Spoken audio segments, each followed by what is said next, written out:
Wilbur smiled lightly, and a small flame ignited at the tip of his finger. He pointed that finger at the lady's forehead, and the flame seemed to pass through the skin and enter the lady's mind before disappearing altogether. All at once, the lady felt a new sort of energy in her body. The energy seemed to radiate with terrifying power, the kind that could explode at any second and destroy her. The lady cried out, Spirit energy? You're a spirit energy cultivator? As a cultivator, she knew how terrifying spirit cultivators were. They were powerful enough to control the energy of heaven and earth, and aura cultivators were nothing compared to them. It was then that realization dawned upon the lady. Wilbur was only using the tiniest fraction of his energy and had not used his real skills at all. Just then, Wilbur smiled. Well, now you know. To be honest, I'm hiring you to kill the guy just so he'll reap exactly what he sowed. I wouldn't need you otherwise. Wilbur turned to leave after that, not even picking up his fishing tools.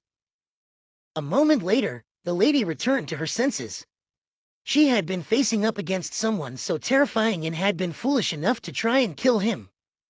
What was she thinking? What the fuck kind of assignment was this? I can't kill someone like that. The lady cursed herself for a while, before letting out a sigh.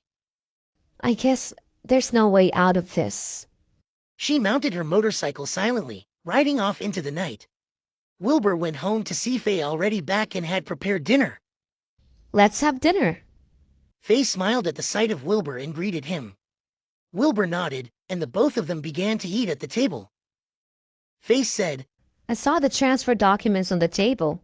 Sea Lake Island is now yours. Yup. Wilbur replied simply. Faye said, You know, that's a pretty big asset. Would you like to celebrate? Noting the playful expression on her face, Wilbur nodded. Faye took out a bottle of red wine that was somehow already uncorked, pouring the both of them a glass. You're prepared for this. Wilbur chuckled. Faye shrugged. What's wrong? Shouldn't we celebrate?